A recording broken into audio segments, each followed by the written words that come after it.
Hello everyone and welcome to today's lesson. In today's video, I'm going to discuss the lesson Mark Antony's speech written by William Shakespeare. Now, Mark Antony's speech is an excerpt from the play Julius Caesar written by William Shakespeare.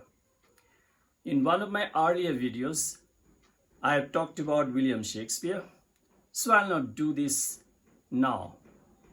I'll skip this part. Before I dive into Mark Antony's speech, I want you to remember that this play is set in 1st century BC in Rome. At that time, Rome was a republic and not a monarchy. What does it mean? It means that Rome was not ruled by a king, an emperor, or a monarch. It was a republic, a representative democracy. The Roman Republic came into existence in 509 BCE and it ended in 27 BCE. The Roman Republic came to an end with the assassination of Julius Caesar.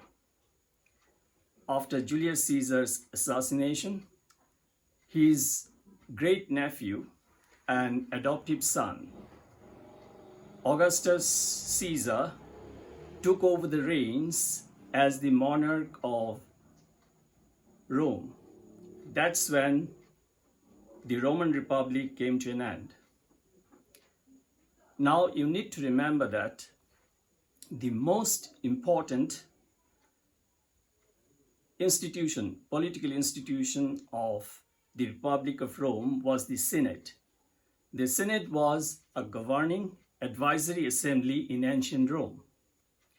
It was not an elected body. The members were chosen and they were known as senators. Though the Senate was not an elected body, it had immense power and control over finances, administration, and foreign affairs. So, the fact that Rome was a republic and not a monarchy must be borne in mind by you when you study Mark Antony's speech. Now that you know, when Julius Caesar was living in Rome, it was a republic. Let us shift our focus to Julius Caesar. Julius Caesar was a prominent military general, a politician, and a scholar. He led many military campaigns for Rome, and he won many victories in war, which made him immensely popular and powerful. Caesar's rising power, popularity, and fame did not go down well with some of his rivals who felt jealous of his fame, power, and popularity. They felt that Caesar had become a threat to the Republic of Rome. They believed that one day Caesar was going to declare himself an emperor and the Republic of Rome would come to an end. So what did they do? They got together and hatched a conspiracy to get rid of Julius Caesar. Chief among the conspirators were Cassius, Casca, and Brutus. Cassius was a shrewd man and he was intensely jealous of Julius Caesar. He began to mobilize the conspirators and he knew that to make the conspiracy a success, he had to win the trust, approval, and support of Brutus. Now, Brutus was an honorable man. He was loved and trusted by the people of Rome. Brutus, he was very, very loyal to Julius Caesar. Initially, he was reluctant to join the conspiracy, but the wily Cassius tricked Brutus into believing that Caesar had become a threat to the Republic of Rome, that he nurtured the ambition of becoming the king of Rome, and that it would undermine the authority and power of the Republic of Rome. So in the end, Brutus agreed to be a party to the assassination plot. After a successful military campaign, Julius Caesar had just returned to Rome to a tumultuous welcome. That was the moment when the conspirators swung into action. They invited Julius Caesar to come to the Synod on 15th March 44 BCE. Now, Caesar was prevented from going to the Synod by his wife Calpurnia. Calpurnia was apprehensive that her husband's life was in danger since she had seen a lot of terrible dreams the previous night.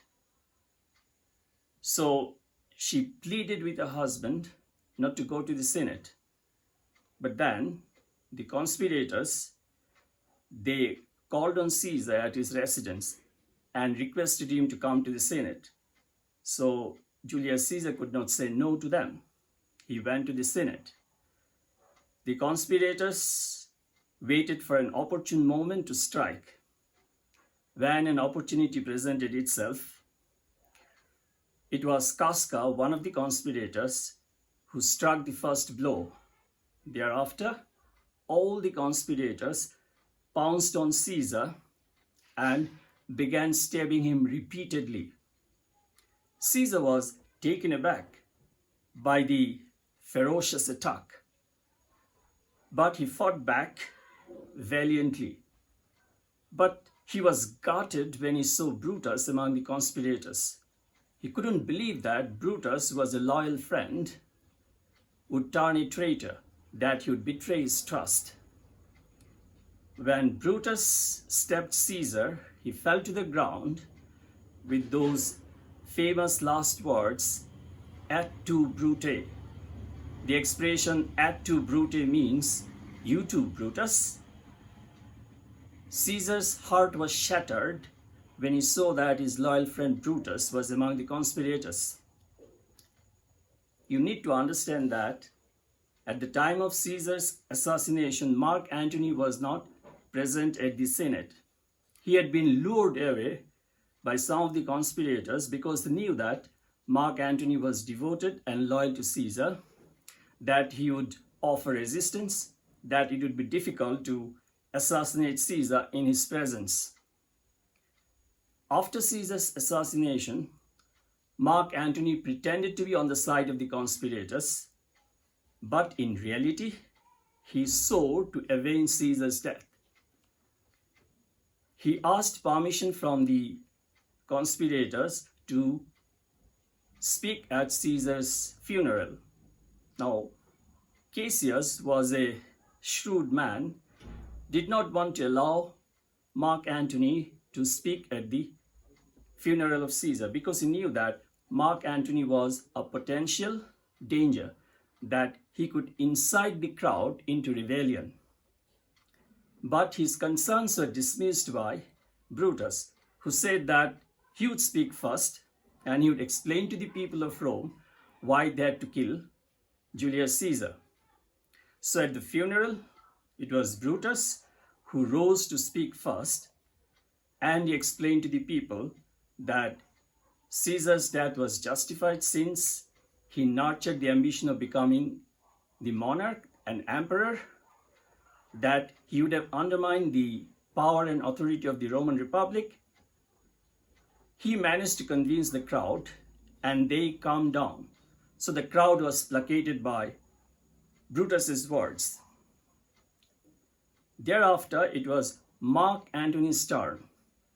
And when he got up to speak, he could perceive that the mood of the crowd had turned against Caesar perceptibly. He knew that he was up against a daunting challenge. He knew that the odds were stacked heavily against him. He had to strike a fine balance. On the one hand, he had to ensure that he did not offend the conspirators. On the other hand, he had to get across his message in a very subtle way that Caesar's assassination was grossly unfair, that it was an act of betrayal, it was an act of treachery, that Caesar's death must be avenged, and the conspirators must be punished, must be brought to book. By all accounts, Mark Antony's speech was a resounding success. It was a masterpiece. He was able to deliver his speech in an admirable manner. But then, today I'm not going to discuss Mark Antony's speech with you. I'll discuss it in the next episode.